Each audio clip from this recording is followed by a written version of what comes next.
Hey friends, welcome to Gardening with Creekside. Today we are going to take a rose tour here at the gardens at our house. It is definitely rose season here in the springtime in Dallas, North Carolina, Zone 8A. Oh my gosh, y'all. They are phenomenal this year. Some of them, of course, are in different stages, but I thought it would be fun for us to walk through the gardens and look at the different kinds of roses and just kind of give you an overview and hopefully some inspiration to add to your garden. A couple of just notes about roses. Roses are definitely going to be a full sun shrub. That means that they need a minimum of 6 hours. The more sun that you can give roses, the happier they're going to be. That will help eliminate any kind of like powdery mildew, some black spot, because the roses are able to dry out and get some good air circulation. Also, that is key. Don't crowd roses too much. They need the air to be able to get around them, especially if you live in a hot, humid environment like I do here in North Carolina. I have a total of 12 David Austin roses, and I have two roses that are not David Austin. One is a proven winners, and then one is, I think it's a non-branded. If it is branded, I'm not sure what the brand is. I'm going to show you all of them. The David Austins, they're generally going to be hardy in zones 4 to 11. As we go through each rose, I will put up the exact plant specs for you, so that way you can get kind of an idea if maybe that's a good plant for you in your garden. I can't remember all those specs in my brain, so we're just going to put it up on the screen. But generally, zones 4 to 11. We are an 8A, so I mean, I am right smack dab there in the middle, and they love it. The vast majority, I've gotten all of my David Austins as bare roots. So I will order them in like summertime, early fall, whenever David Austin opens up their website for new orders, and then they ship them to me as bare roots when it's appropriate for my growing zone. Generally, that's going to be somewhere in January, early February. They do arrive as bare roots. I've done multiple videos on how you plant them, how you take care of them, like how you maintain and plant those bare root roses from David Austin. I learned everything about roses really from David Austin's website. They have an infinite amount of great resources on their website.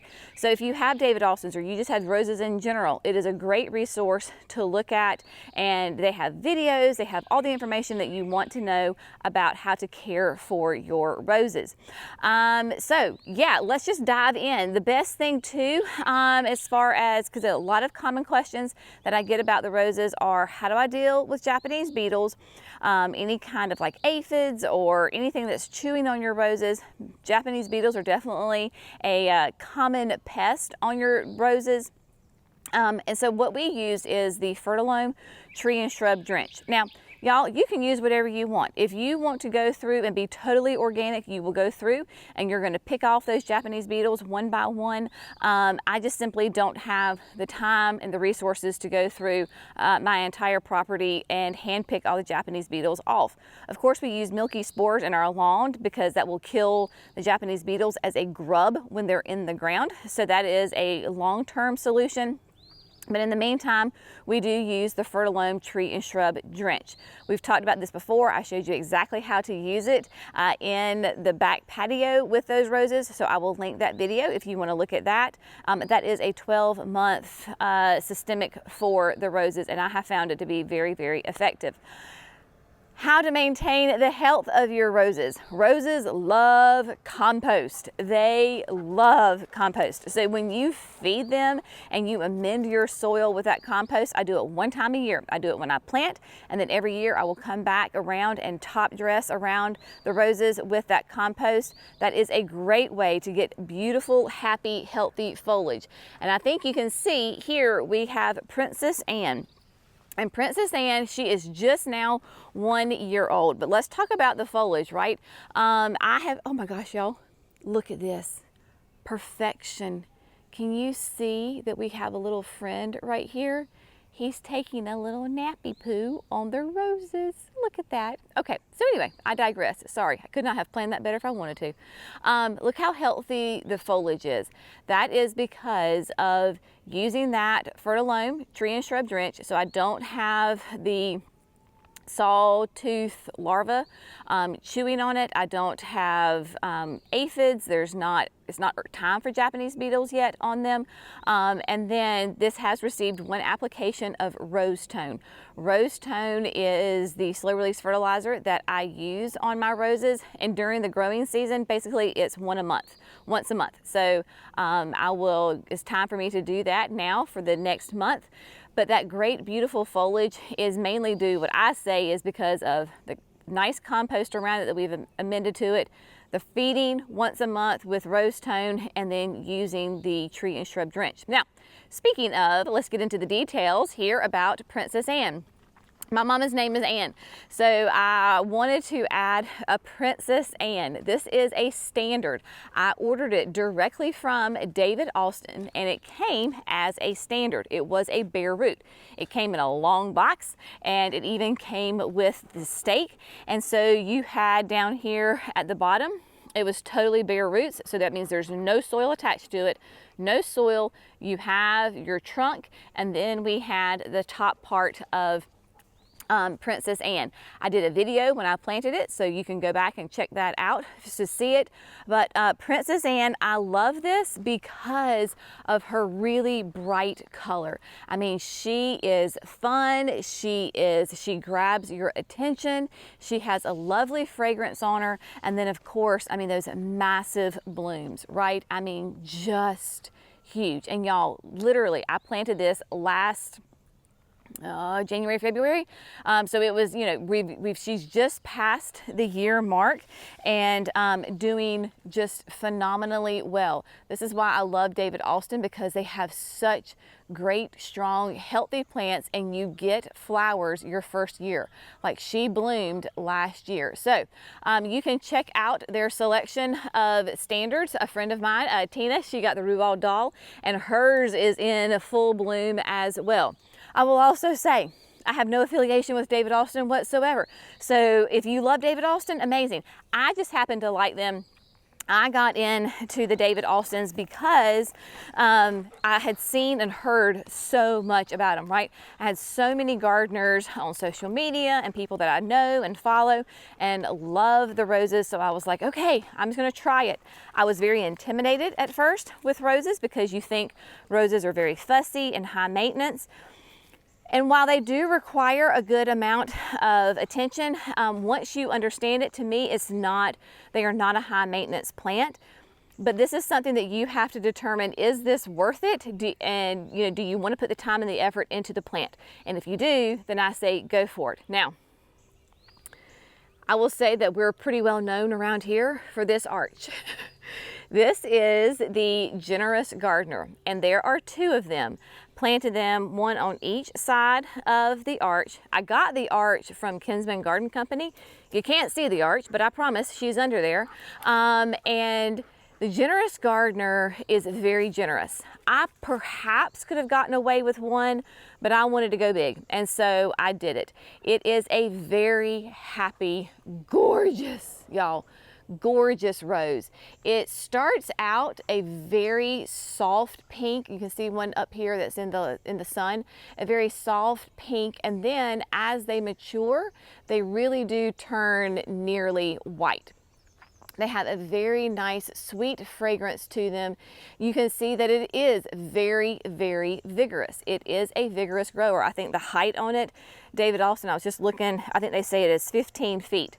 And so there you go. You were with me when I pruned it. All roses will bloom on new growth.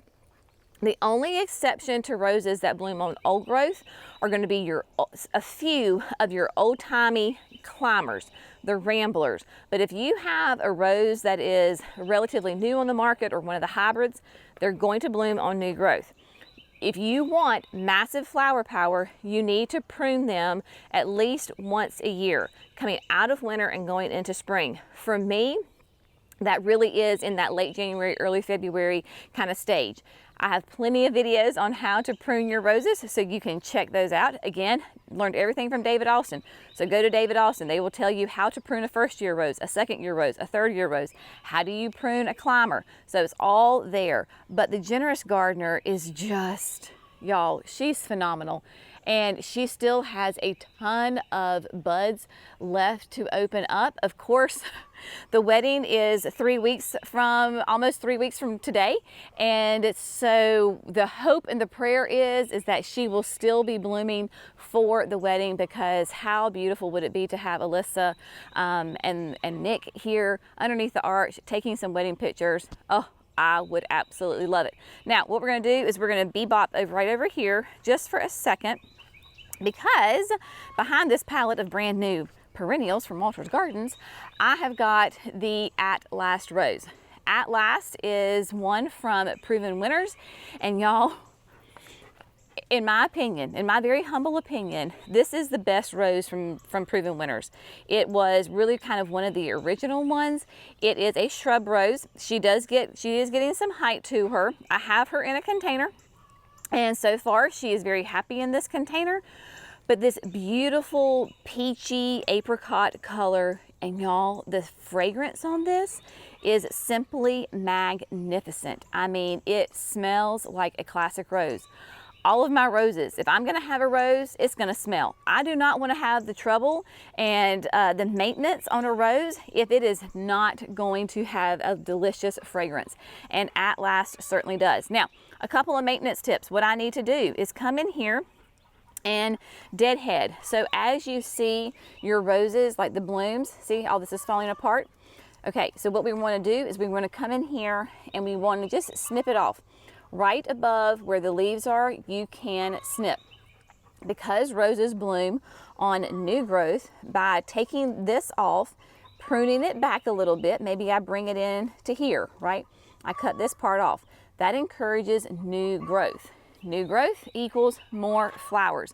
So if you can come through and do a little bit of deadheading, you know, once a week, once every 2 weeks, something like that, then it will definitely benefit the plant. It makes a nice, strong, compact plant, but also gives you more flowers. So, I mean, you know, you can't go wrong with that. Now, coming back over here to where the Generous Gardener is. All right, so the idea, sorry, I about tripped. The idea here is as we go through the arch, you will see I have more David Austins right here. And yes, you might want to come in here and we got to do a little tidying up. Even though it is a climber, it doesn't attach itself like say a clematis does. And so you've got to come in and actually support them. And so this drives Jerry crazy if I miss it, because he's taller than I am. So you just got to come in here and kind of tie him up just a little bit. So in the meantime, we're just gonna dash through here. All right, now here we go. These roses are going into their third year. Yes, they're going into their third year here. And the idea is that we have a mass clump, like a huge grouping of these roses. There are 3 different kinds, and in each group there are 3 roses. You can see it the best here with the Poet's Wife, which is in the center. I followed David Austin's directions on how to plant them, and as far as their spacing, so far it's working great. All right, let's come over here first. This is another one of my absolute favorites, and I think you can probably understand why. This is Rubal Doll, and y'all, if I mispronounce something, it's not the end of the world. You know who I'm talking about. It is okay. The world will continue to spin on its axis and everything will go well. The Rubal Doll has the most gorgeous peach colored flowers, because remember, he is the author of James and the Giant Peach. So this is why they named this rose after him. And the fragrance is classic old rose. That tends to be my favorite fragrance, is the old rose fragrance. And yesterday when I was out here working in the heat of the day, as I was walking by, you could just, this heavy scent was in the air, and it was divine. It was spectacular. Of course, they make great cut flowers too. So you can come in here and you can cut and put them in vases. I tell my girls, my kids, I'm like, listen, if you want some roses, go for it. Just go out here and cut away, make beautiful vases, put them in your room, put them wherever you want to, because what's the point of having roses if you can't enjoy them also inside? But you can see kind of the transition, a nice peachy apricot, right? And then as they mature, they lighten up a little bit, even get a little couple of pink flecks in there. So Rubal has really started to just come into his own right here and is stunning. All right, let's see. Next door, we have Susan Williams Ellis. I wanted to do a white rose and I wasn't sure which one to do. So I did Susan Williams Ellis, and I do like her. I don't know that she's my favorite, but I'm giving her time. One, her stems are extremely thorny. I know that's a real technical term, but if you can't, because different roses will have different amounts of thorns on them. Y'all, I don't know if you can see the gazillion hundreds of spiky thorns in this plant. So much more, has much more thorns than, say, the Generous Gardener does. But Susan Williams Ellis is a beautiful, pure white. The foliage on the plant is actually more of a little bit of more of a blue-green to it, as opposed to like the green of the Rubal. So you have a different foliage color to it. Gorgeous white rose. She's a little bit behind as far as her bloom time with Rubal, but just spectacular, so fun. Again, a beautiful pure white rose. Yeah, just love that one. And then next door this way we have the Poet's Wife, and the Poet's Wife is a nice soft yellow. Y'all, here we go. Look at that. My mama's favorite flower is a yellow rose. Like, that's her favorite rose, is yellow. And so I got this in honor of her. And then she loved it so much, I actually gave her one for a Mother's Day present. And hers is in a little bit more shade because, if you know Mimi, she doesn't have a ton of sun, but it is doing well, and it is in a container. And so it does do really well there. I mean, y'all, look how big those flowers are. And I love how it's opening up and all those petals together. Just stunning. So that is the kind of the entrance into the patio with these roses, and it just makes a beautiful display. Again, hoping and praying that for the wedding we will still have blooms and that everything will continue just to bloom for the wedding. Now, as we come around, I was trying to beat the sun this morning. I don't think I made it. Here on the patio, we have 5 different David Austins, and these again are in that 3 to 4 year range. First, we have Brother Codful here, and it is, I don't know. I like it, but then again, it's not my favorite. So if I were to ever take a rose out, it might be this one. It does have that nice, they have big, beautiful, I mean, it's a big, huge bloom on it, but you can just see it's just not as striking as some of the other roses, as far as, like, even when it's opening up, it just doesn't seem to be as striking to me. Even the buds are a little bit interesting. So that's just a personal thing for me, that this, is not my absolute favorite one, but it is still a beautiful shade of pink, massive flowers. The first one to always bloom in the garden is Gertrude Jaal. And a Gertrude Jaal, you can get it as a climber or a shrub. This is a shrub. The reason that we have the trellises here is because we have clematis that is growing on the trellis. I promise it's the same clematis on all 3. The one on the far right just happens to be a little bit more vigorous. So Gertrude Jaal is the very first one to bloom. Clearly I need to come in here and do some deadheading. You can see though, she's got that beautiful foliage, and it is a deeper, more vibrant pink, probably my deepest one. Beautiful double flower on it, really, really full. And again, Classic Rose Fragrance. This one perhaps has the strongest rose fragrance out of all of mine, and so I adore it. I could easily see doing a mass planting of Gertrude Jaal somewhere, because it is that pretty, it is that striking, and it is that fragrant. Absolutely. Really happy with this one. And this one was newer edition. We're going into its second year here. So this will be its second full year, summer rather, in the garden, and doing quite nicely.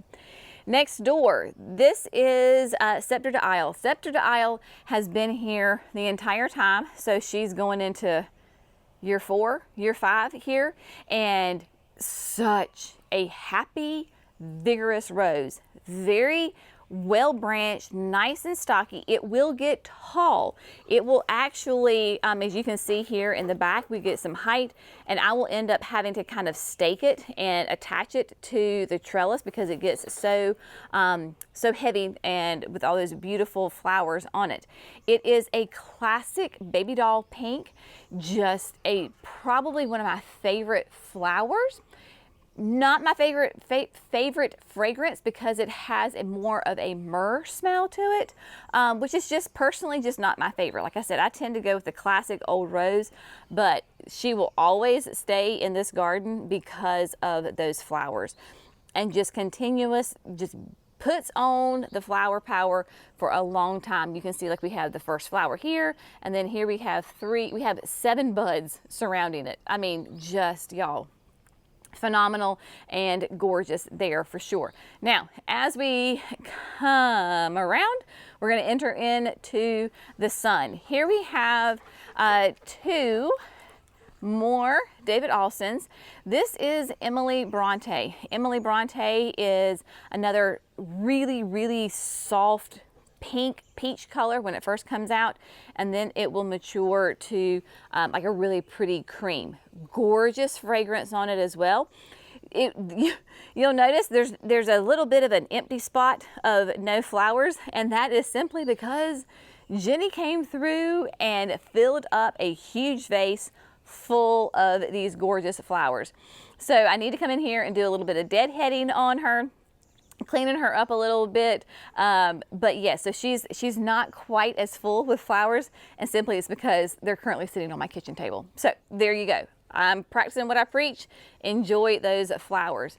And then another, oh my gosh, if you're looking for soft, romantic, classic rose, which you think of as a rose, Desdemona. Desdemona too is another really early one. So Desdemona and Gertrude Jaal definitely going to be my first ones to bloom. You can see there's certain areas in here where we've got, they have already lost all of their petals. So I would say she's kind of on her downturn. I don't see a ton of fresh buds, but she will still continue to give me some sporadic blooms. Really tightly cupped flowers. As the sun gets on it, they will open up. It's very similar to Emily Bronte as far as the color. It starts out a really soft pink, like you can see, like a really pink peach, and then as they mature, it's basically a creamy white. Delicious fragrance. And yes, I do say delicious because classic fragrance of a rose and just gorgeous. So Desdemona, definitely a winner for me. Now, we have 3 more back here. Oh, goodness. Okay, some of y'all, I'm going to freak out. Look who is my little friend right here. Do y'all see that? I know you see my shadow. So Brenna doesn't care, and I don't care. So this is a black snake, and we're just going to come over here. Come here, baby. Good girl. So black snakes are a very beneficial snake for us here in North Carolina. I get multiple people will ask me, do you have snakes? Are you afraid of snakes? No, really not, because we have these beautiful black snakes, and yes, he is beautiful. He is very big. He is a mature black snake. We just call all of our black snakes Blackie. And so they will eat the critters. So if you have mice, if you have any kind of little rodent, then this snake is going to be your best friend. They are very docile. You can see that he's probably more scared of me than I am of him. He's totally fine. Brenna doesn't care. So we're just going to keep on walking. Leave him alone. I welcome him in my garden. Yes, he will startle me when I first see him, but am I scared of him? Absolutely not. So yeah, he's a good sized snake. He's probably 3 to 4 feet. So, all right, Blackie, go get you some breakfast and we'll see you in a little bit. Moving on down here. Okay. If you're a follower of Creekside, then you are probably very familiar with this rose. This is our oldest. Emily says that this is her rose, and I'm going to let her have that title because she was the one. It was her idea to rescue this rose from the nursery. We had brought them in from a wholesale grower, and it was obviously is a standard. This one did not sell. It was looking sad. I mean, it was pitiful. And she was like, "Mama, I want to save this." And I was like, "Okay." So she says this is her rose, but does she do anything to it? Who does to it? Mama. Is it Emily's rose? It is. She's so funny. She came up from college. She was like, "Look at my rose. It's beautiful." And I was like, "Yes, honey, your rose is gorgeous. You've done such a great job taking care of her." Oh, bless her heart. All right, so this is the Julia Child rose, and it is called Julia Child because, of course, Julia Child, the famous chef, is known for her love of butter. So this is a very rich butter color. Again, I know that the sun is really bright and you're probably not seeing the absolute best color on it. I apologize, but look how big and beautiful these blooms are, y'all. Just huge. Obviously an older bloom and then a newer bloom. Now, part of Emily's rose is that she was misshapen, and when I came in here and trimmed her in January, February, basically there was nothing here. Like, it was just bad. But look, all of this right here is new growth popping out. So there you go. Has a lovely fragrance to her as well, and a good height to it. So there you go. And then when you put having the peonies all around it, I mean, hello. I mean, you want to talk about gorgeous, stunning. Now, my next David Austin, and this one is my one David Austin that is not yet blooming. It has buds on it, but it's just not blooming. This is Nye Bevan. This was a new introduction last year from David Austin. I, of course, grabbed it up. You know, they send you an email and they're like, "We have an exclusive offer for you. We have the 2 new introductions." And I had told myself I wasn't going to buy any. But when you get an email like that, I mean, you just can't say no. So of course I ordered both Nye Bevan here and then Elizabeth that we're going to look at next. But Nye Bevan is doing really well. Obviously it is in a container. It is on irrigation, and this is going to be a white rose. Last year, neither Nye Bevan nor Elizabeth did very much, and that's where patience comes in, my friends. So you have to be patient with some of your shrubs. But we've got lots of beautiful buds, so I'm hoping maybe for the wedding that it will be blooming. So we got 3 weeks. So we got 3 weeks to get Nye Bevan going, and then you will see that I underplanted it this year with the Dichondra Silver Falls. Thought that would just be a little fun addition to it. All right, and last but certainly not least is Blackie's on the move. Sorry, can we just talk about Blackie for a second? My whole Brenna, because she, let's see, I don't even know if she's seen it yet. Come here, Bee. Come on. Yeah, she's a great protector, isn't she? It's a good thing he's not venomous. Come here. But you can see really how long he is. Now, I know some of you get freaked out over snakes. It's okay. And I understand. But just remember, he is our friend, and it may be too dark to see him. But yeah, he's every bit of 3 feet for sure. So he's a very happy snake. All right, so coming on down here to our last but not least, Elizabeth. So Elizabeth, like I said, was a new introduction last year from David Austin, along with that Nye Bevan. And y'all, you were with me when Mimi and I came through to like readjust this in the winter, because she was looking sad when she arrived in last year. It was a new introduction, and I think they were just a little bit behind. This was probably one of the smallest roses I'd ever received from David Austin, and I was just happy that I kept her alive last year. Let's just be honest. Maybe have gotten one flower off of her. So I was like, listen, this is prime real estate. If she can't get it together and do well this year, she's gonna get moved somewhere else. Well, clearly Elizabeth rose to the occasion. And so she is doing just fine. It is a gorgeous kind of a soft pink. You can see with the buds, of course, it is a deeper pink as they open up, really nice and soft, and then as it matures, basically again it turns white.